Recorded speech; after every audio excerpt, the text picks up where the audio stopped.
10, 9, 8, 7, 6, 5, 4. And welcome to this week's Marketing Gem. This is the second broadcast. It's slightly delayed due to technical issues that we had yesterday, which couldn't be resolved. But today we're going to be looking at what is a marketing plan and what is marketing strategy, and how you write a plan and how you formulate your marketing strategy. This week I have two members of our team with us, and starting off with Jonathan Darby, who has a long history of working in some of the world's best advertising agencies, some of the world's best clients. Hi, Jonathan. Hi there. Thank you for inviting us along, and I hope this week I'll be slightly less evangelical about marketing and slightly more accessible, and I think people sort of felt I was a bit too corporate, and I'll try and be more relevant to the smaller business, occupier and the rest of it. So thank you, and I look forward to it.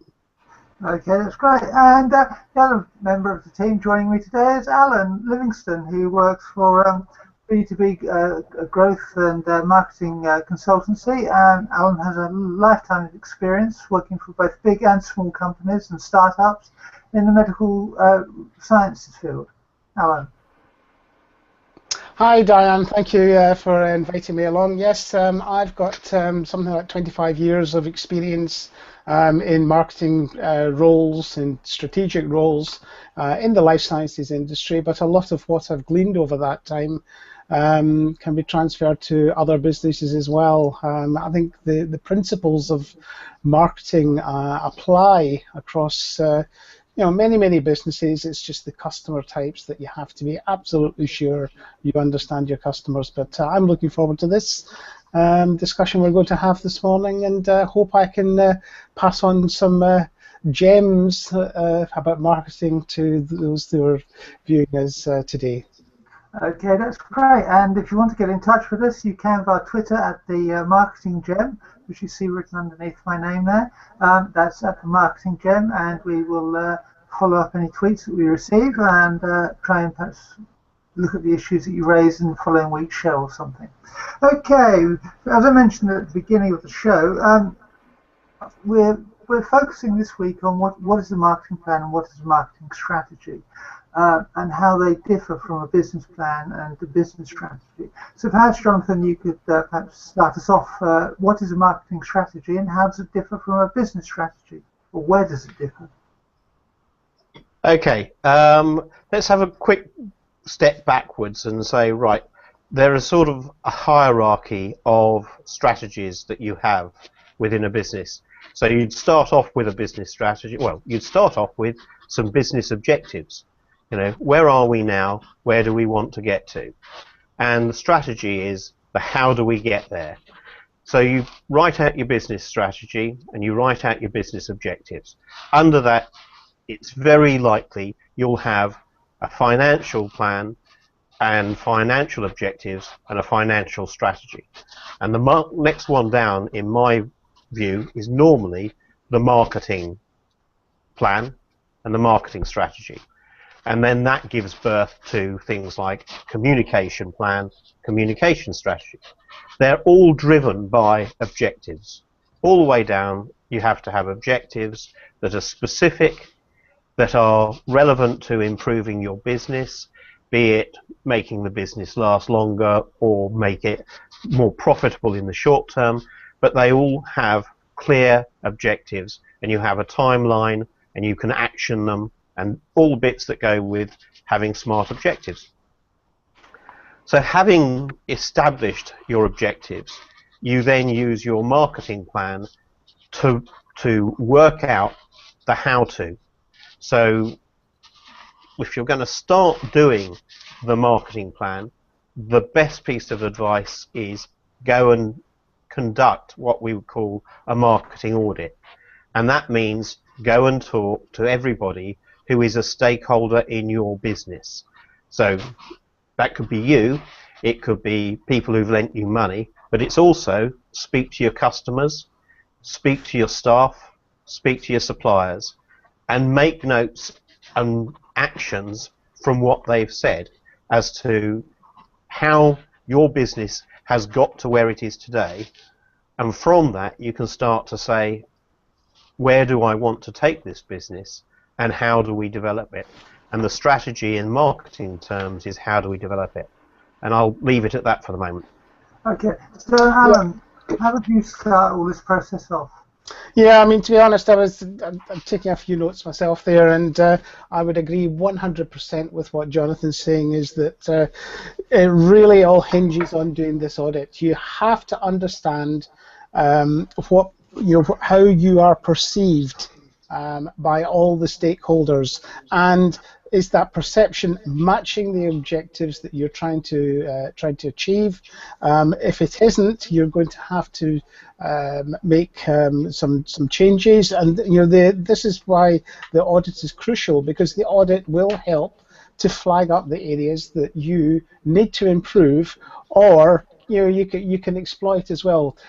Where you're strong in customers' views already, you need to make sure that you're maximizing that. Where you're weak, you've got to fill these particular gaps.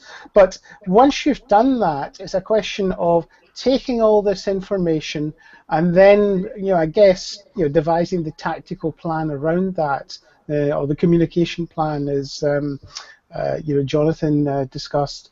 But it really is, marketing isn't just a question of designing a few logos, chucking some brochures out. It really is a stepwise process driven from the business strategy, the objectives, the financial strategy, and then from that you get the marketing strategy. And once you've got your strategy worked out, it's a question of what are the tactics needed to to deliver on that particular strategy. And it's not a one-off process. You should in your business be doing this as an ongoing process. At least once a year. It depends on the market dynamics, how fast the market is changing. But you really need. You can't just develop a business strategy and some objectives and forget about them. As long as you're aiming, heading towards them, everything in the garden's rosy. Can't do that. You've got to make sure that the markets. Are the objectives that you're working towards, are they still valid? Today. I think one of the comments in that, Alan, is you continually have to be aware of what's happening in your marketplace. In the art of war, they say it is acceptable to be defeated. It's not acceptable to be surprised by what the enemy does. And that's true of you doing your marketing. You've got to be aware of what's going in the marketplace, what the competition are doing, what their strategies are, and what is successful, what's failing, and is there something disruptive happening, particularly in this day and age with the internet? Is there some disruptive technology happening that could really put you off track? And in which case, what do I actually have to be thinking about now to keep ourselves heading towards our objectives?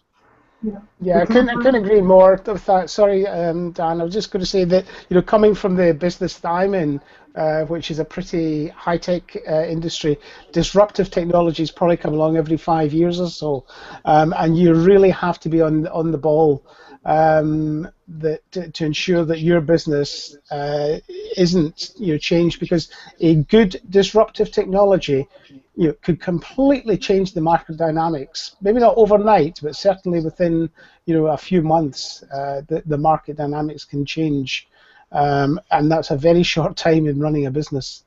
Sorry, Diane, on you go. So I was just going to say, and of course the thing with it is that you might have an idea what your competitors are doing and the general direction they're going in from what they've released previously, but it's like when Apple brought out the iPhone, that kind of completely revolutionized the market, and that can also happen at smaller levels, can't it, guys?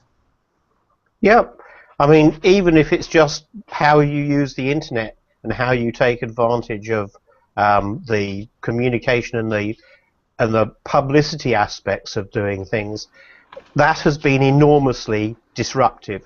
If you look at things like Uber and their effect on the taxi and the black cabs, and how that has been perceived negatively in various countries around the world. Having said that, it is enormously disruptive, and for the people who were early adopters and got in there, they've probably had quite a nice income stream for the last few months, if not years. Same sort of thing happening in Airbnb. Sort of, if you're running a big hotel and suddenly there is this bed and breakfast revolution going on your doorstep, you can understand why certain people are going to be sitting there going, hang on a moment, we've just come through the online booking of hotel rooms and lastminute.com and people being able to get half price or less bargains. Now we've got this completely new situation. For years we've been here with our hotel rooms. There's been a finite supply, really. Yeah. I mean, to supply. So 2012 Olympics, one of the things they had to do was build more hotel rooms, etc. Now we've got this resource, Airbnb. Anyone who's got a spare room within so many miles of a venue, a big venue, could end up making some money out of it, and that money doesn't automatically go to the big hotel operators. And this just goes on throughout everything that we do. Every kind of business that you think about, there's something disruptive.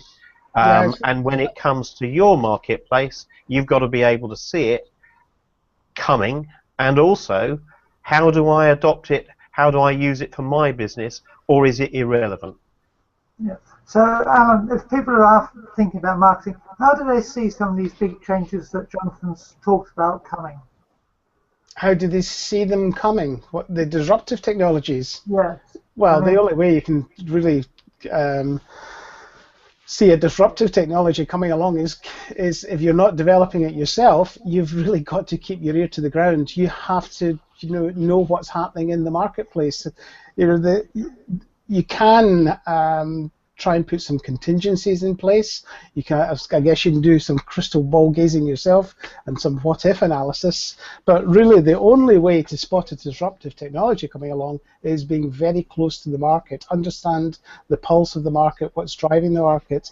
I mean, to add to what Jonathan was saying, I remember when the Just Eat app was first launched, and I thought, I'm not sure that'll catch on. You see it everywhere now, and I know that a lot of the shall we say, more internet savvy people who are doing things on the phones, they use it all the time. If they're wanting takeaway food or something.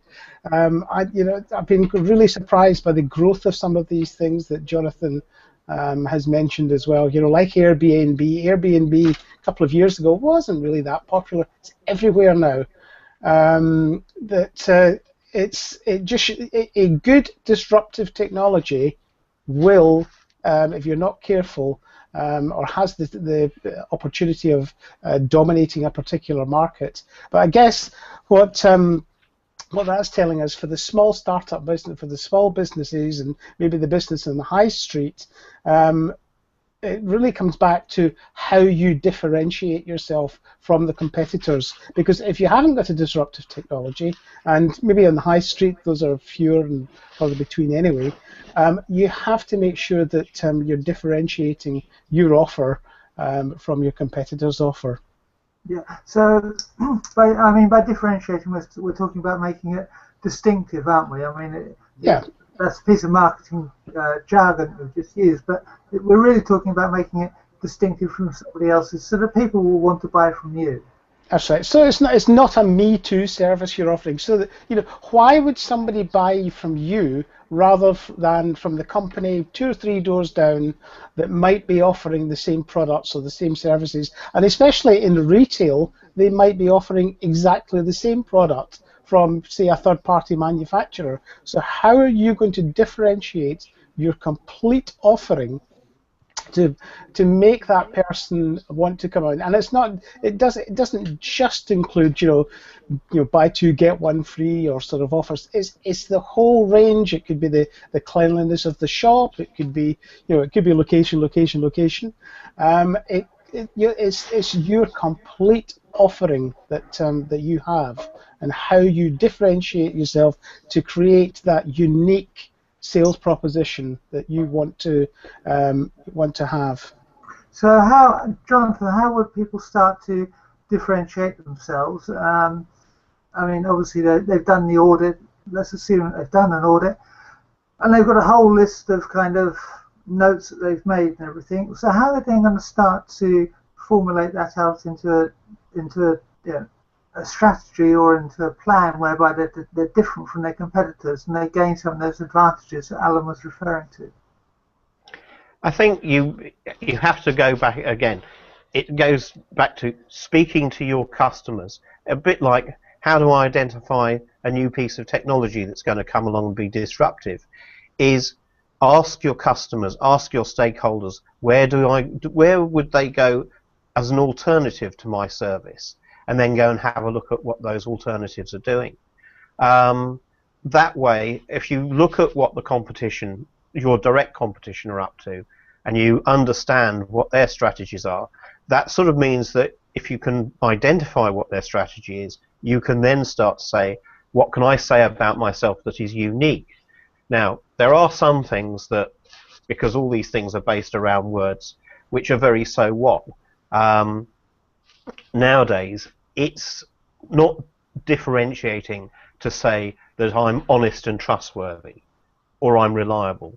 If I'm a businessman and I make an appointment to come to your home to do some work, then I have to deliver. I have to, that's about being reliable. So it's just the expected. If you're going to be late, manage that expectation. Ring up the customer, speak to them, explain that you're not going to be there on time, you're going to be an hour late, or you're going to have to delay and come at a different time. But you're in charge of the relationship. Anyway, so those are the sort of things that you have to bear in mind. It's like anything else. You have to sort of plan ahead a bit. And you have to think about what the things that you are offering are when you describe them, to make sure that they are actually intrinsically important to the service that you offer, and that they add a benefit to the consumer. It's interesting on a sort of corporate basis that some people have found Volvo used to be about producing safe and reliable motor cars, and then NCAP came along and manufacturing techniques changed, and everyone can offer safe and reliable motor cars. So that stopped being a differentiation. That's the sort of thing I'm saying. So you have to think about what you're doing and what you're delivering.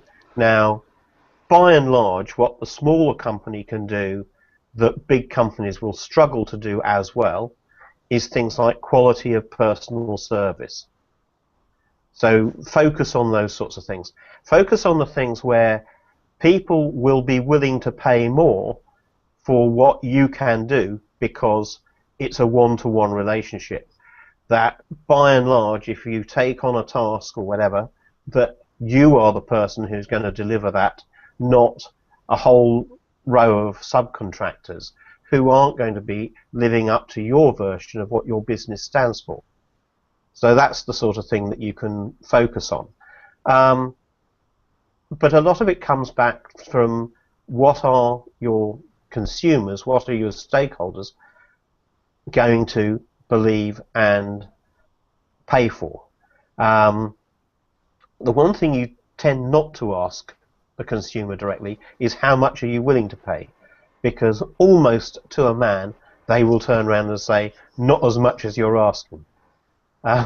Which I think that's a kind of default position, though, isn't it? Everything is expensive.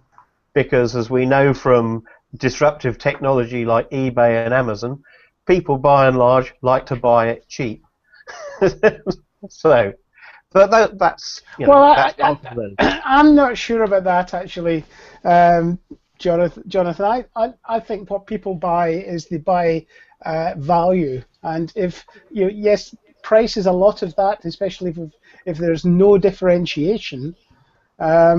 it probably is the sole arbiter of why people make a decision. But I do believe that people buy the value of the overall package. I agree.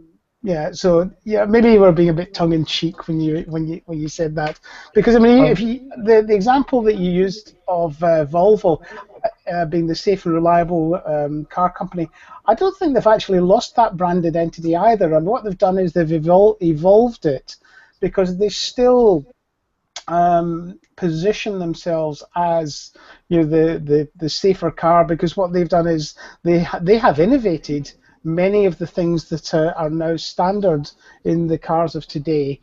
Yes, they all have to meet certain standards, and you could argue that Volvo are not as don't meet some of these standards as well as some other vehicles do, but the perception is still that they are the safe company.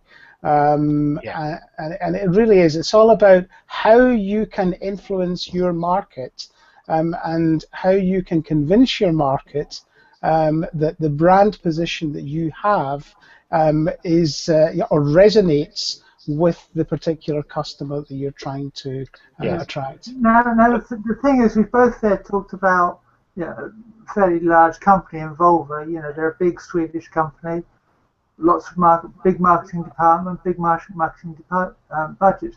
But if you're a small independent, small medium enterprise, how are you going to carry out those similar processes? I mean, is it through networking? Is it through customer surveys? Is it through feedback on your website or on your Facebook page? How exactly are they going to kind of make sure that what they're offering is still relevant to what the customer needs in terms of marketing? Jonathan?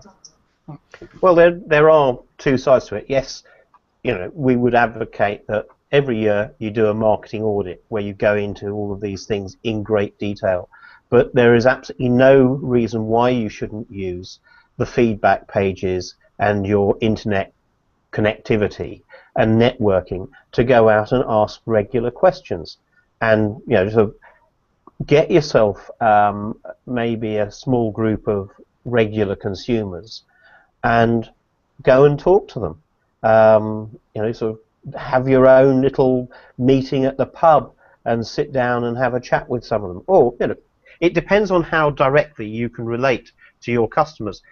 If you're a hairdresser, you can talk to them and get into the what are the things that they're doing, what are the things that they like, why do they like coming to your hairdresser's dressing salon rather than the other ones.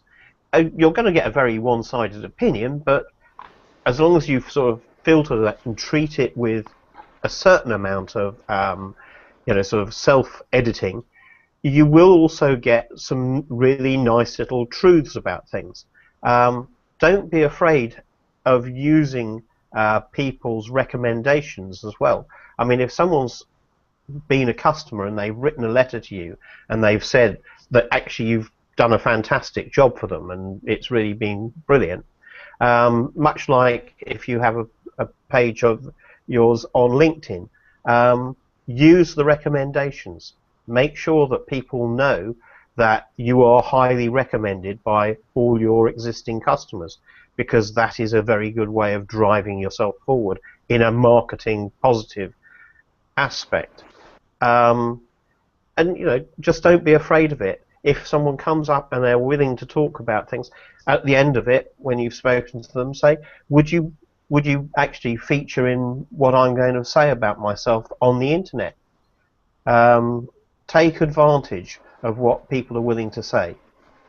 Yes, and I mean, I've done a couple of courses where you learn how to turn your mobile phone into an instant video camera and how you can edit it and post it onto your website, within 5 minutes of the video ending. Alan, what would you say are the benefits of carrying out, say, networking as opposed to just sort of phoning a few people up using a customer survey company?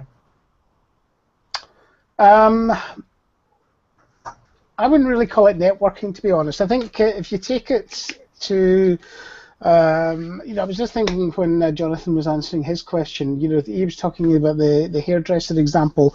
What I was thinking was, if you were a small business that maybe employed about, I don't know, say 10, 15 people, and you were a manufacturing business, so you were making something, whether it be, components for a bigger company, or if your product was, say, a furniture reupholsterer or something like that. A reasonably small business, you're not getting maybe the throughput of customers coming in through the door all the time, and you've got the luxury of being able to talk to them. What you may have in your particular case is, customers that will come in, want a quotation from you, for your particular service before you perform that service, before you manufacture the product that you're making for them. I mean, it could be a builder, I guess. Either a builder working on his own, or a builder who owns a small building company, where you're getting people coming in and asking for quotations.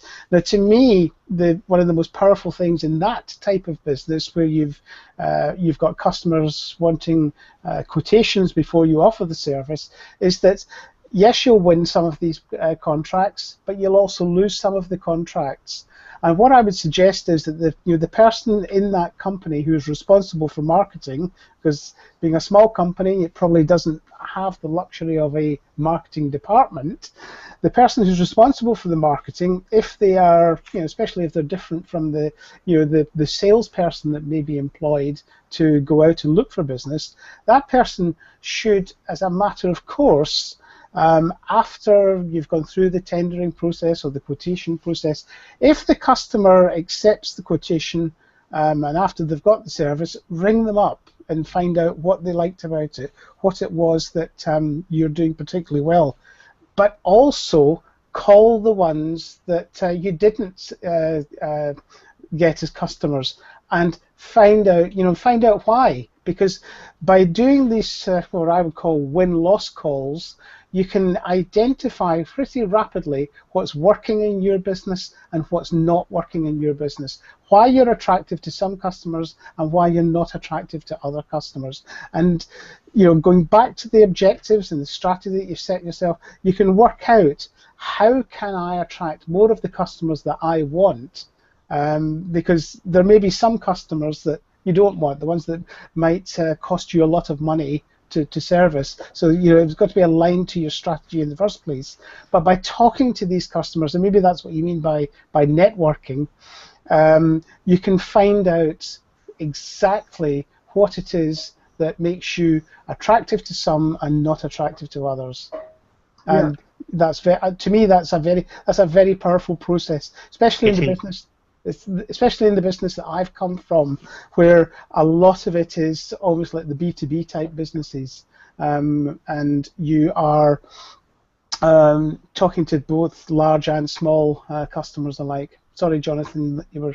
Yeah, no, I think it's your comment, and it's analysing both success and failure is invaluable. Some of the most successful, if you like, case histories that my clients learnt most from were not the successes where everyone wanted to bask in the glory.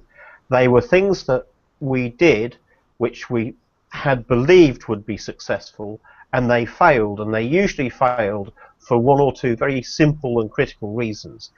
And when you analyse that, you knew the things to effectively build out of anything that you did in the future.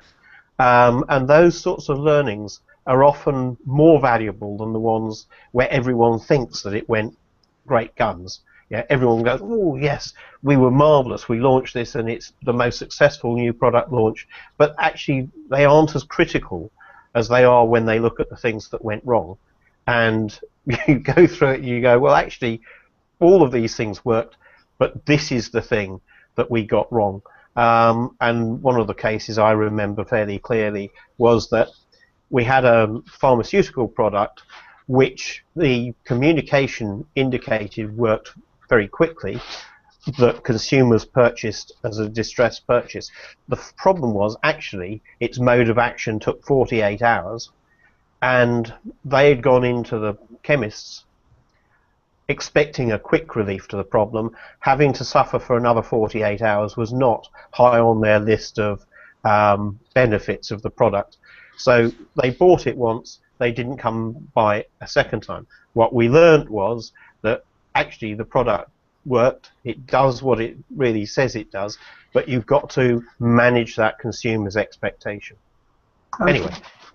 Okay, well this is the Marketing Gem, which is sponsored by Link for Growth, and you can get in touch with us via Twitter at the Marketing Gem.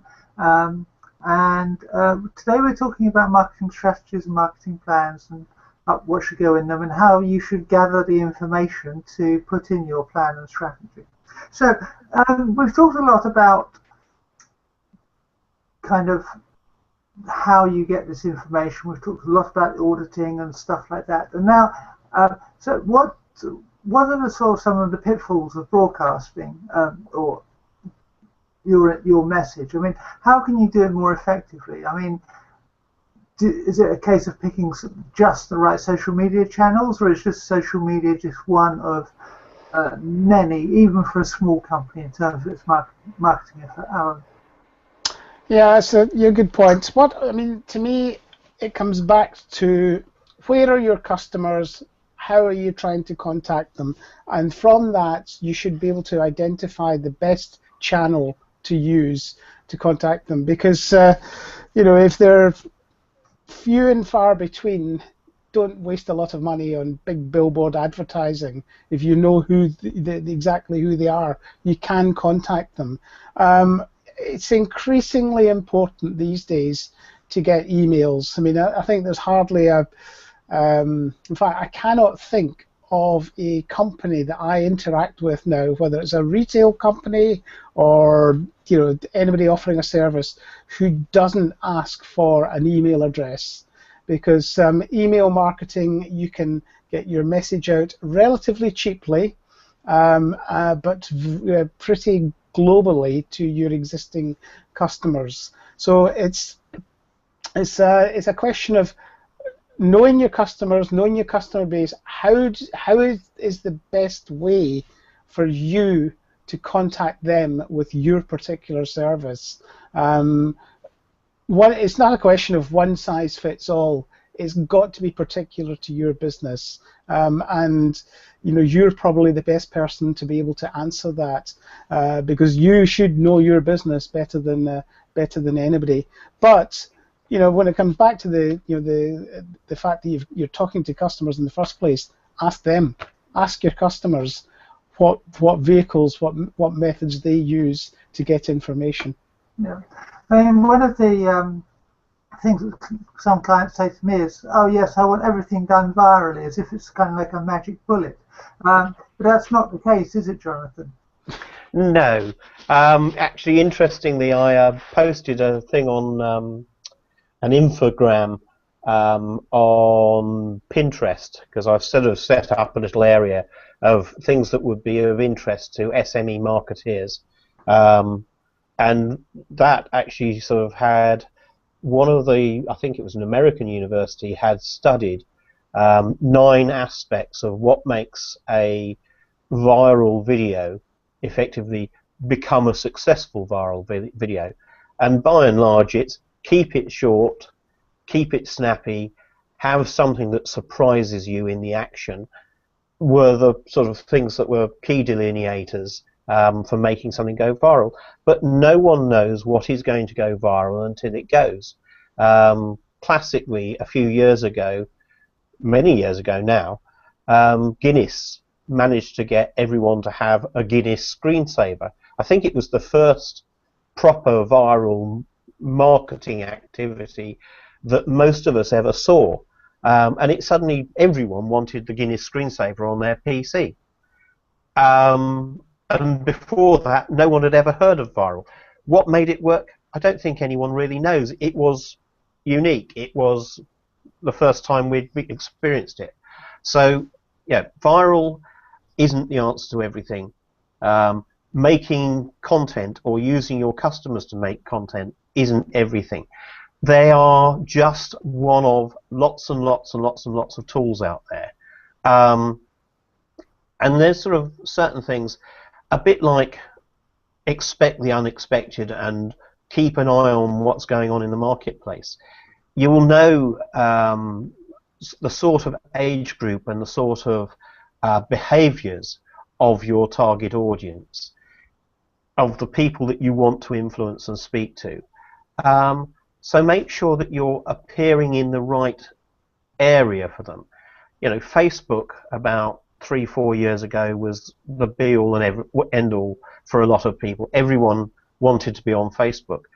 Now, if let's say your audience was younger adults and teenagers, Facebook's much more where your mums would be, and you want to be looking at things like Instagram and other areas of social media that are faster moving. Now, that's not always easy for everybody. Again, it's important that if you're going to do that, that you get to know some of the people who are using it and speak to them and ask them, you know, what are the things that really appeal to you about being in this new social media environment. So, you know, there's no substitute for knowing about your consumer or your target audience, and there's nothing, you know, better than getting to meet some of them and talk to them and ask them how they use the services that you then want to piggyback on to get your communication across. But the other thing is, always make sure that your communication is distinctive and different. So don't be afraid of having good quality business cards printed. If you can do something unique and different within the business card and it's not outrageously expensive, think about doing it. Where everyone is using email on a day-to-day basis, one way of standing out and being different might be to write to the individual through old-fashioned snail mail on good quality paper with a well-produced letterhead and all the rest of it, and explain in that why you feel that your approach to business is unique. It depends on who your audience is, but you can step back from what you're doing for a moment and think about, what is it I'm going to do and say that's going to appeal to these people, and how can I be seen to be different? Yeah, and it's not a case of just putting kind of absolutely everything in your marketing plan. The marketing plan will help you identify which channel, which social media channel, which other piece of media you need to broadcast your message and to distinguish you from the competition, isn't it? Yeah, you can also, there's a nice way of thinking about it, is that by and large when you have a marketing objective and a marketing plan, is keep the number of objectives low so that you can manage them, and also you usually have one overriding marketing strategy. But there is a nice way of thinking about it, particularly if you've got quite a diverse audience to deal with, and that is a sort of Velcro strategy, which is, although you're heading in one general direction, you have a whole host of different hooks for different people. And so you can use social media channels for specific groups of people, rather than just using one social media with one message. You can change the message subtly in different environments. But again, it's making sure that what you're saying is appropriate to the person who's going to be receiving that message, and making sure that you're picking the right vehicle for carrying that message to the right person. So, and it doesn't do any harm. You can experiment. Lord Lever, of nowadays you'd know him as as Unilever, an enormous marketing conglomerate, used to say of his advertising, I know 50% of my advertising works, I just don't know which 50%. And it's much the same with anything that you spend in marketing. It's almost impossible to nail exactly what has a good return on investment. The thing about it is that because you keep on refreshing it and you keep on directing pertinent messages to the right sorts of people, you know that more of it's sticking than is falling away. A bit like our pre-broadcast discussion on trying to get plaster to stick on a wall. You know, and it's simply like that you do have to do some stuff, and you do have to take risks, and you do have to experiment. And when you take risks and experiment, you tend to learn more from the failures than you do from the successes. But when you get good at it, you get more successes than failures. So, you know, bear with it. It is a continually learning process. Yeah, and of course, you could as you document all of that. This comes back to the point that Alan made earlier about how the marketing plan is not just a static, huge document. It can be quite small, but it's constantly being updated and revised and refreshed in light of all this new information that Jonathan's been talking about, isn't it, Alan? Yeah, it is. It's something that you know, you have to do. You have to go back to. You've got to revise it. You've got to make sure that the assumptions that you made when you put the plan together are still valid. Because if that is, you know, if the assumptions are wrong, you're going to make the wrong decisions, and you're going to effectively waste money in promoting your goods or service. So just constantly review it. You'll know yourself how the frequency at which it needs to be reviewed, because you'll be able to tell from your sales numbers how well your business is performing, how close you are to your objectives. So you know, I guess that that's, you know, that's one thing in terms of, you know, once you've developed the strategy, develop your plan, they are both living, breathing documents or living, breathing strategies, you know, and it does help to write them down, whether it's in, you know, even if you don't go to the trouble of creating an all-singing, all-dancing business plan, at least have your objectives written, you know, put them on a poster on the wall, for example, so that you can see it every day, so that you know what you're trying to achieve, but also your employees that are, you know, there, you know what it is that the whole business is wanting to achieve. Yeah, exactly. And okay, well, thank you for that. Each week we ask our panelists to give us their tip of the week, and today there's no difference. So we'll start with Jonathan. What's your tip of the week? Okay, I would say make sure that you know what your objectives are, as Alan said, and probably within that, be it business objective, financial objective, marketing objective, make sure that they're written down.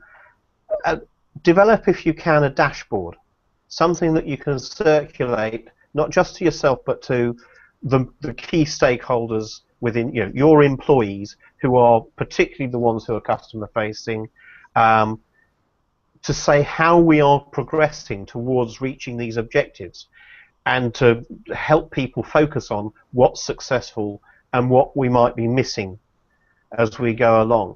And again, if you go and have a look at infographics about businesses on, say, Pinterest, there are lots and lots of nice little examples of how people have visualized achieving objectives or showing measurements in an attractive and interesting manner. I mean, they're also in the crop that I've been pulling together. There are some horror stories, and what you'd have to do is look at, say, a dozen of them and see the ones that work for you, rather than taking them all as being gospel. Okay, Alan, what would your tip of the week be? I guess my tip of the week is that if you truly are starting up in business and you're wanting to get some advice on this, there are lots of low-cost books out there that can give you the basics in marketing in terms of telling you, you know, what you should be, or advising you on, you know, how you can contact customers, how you create differentiation, and making sure you do the measurements and follow-ups. And there's, you know, a lot of these books, from, you know, the simple things like Marketing for Dummies, I guess, right through to some of the textbooks written by people like Porter, McDonald's, etc. Yeah, I think as Diane might agree with me, Mr. Doyle, who sadly is no longer with us, but was Professor of Marketing at Warwick University, and I think they still publish quite a lot of the books he wrote or contributed to, and they've got really nice, easy to get hold of case studies of how they applied marketing theory to extract more value out of products and services. So you're absolutely right. There's some great books out there which aren't difficult to read and will give you some really good pointers. Yeah, I mean, I totally agree with you about Peter Doyle, Professor Peter Doyle, yeah, that was a highlight of my time at Warwick, was his lectures. But aside from that, my advice would be there's also lots of other places online that can give you some of the more detailed bits or a template about what should go in a marketing plan, what should go in a marketing strategy. But do remember, it's you who is writing it, it's your company, it's you understand it.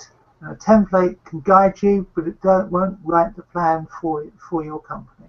But there are lots of templates out there that you can start using.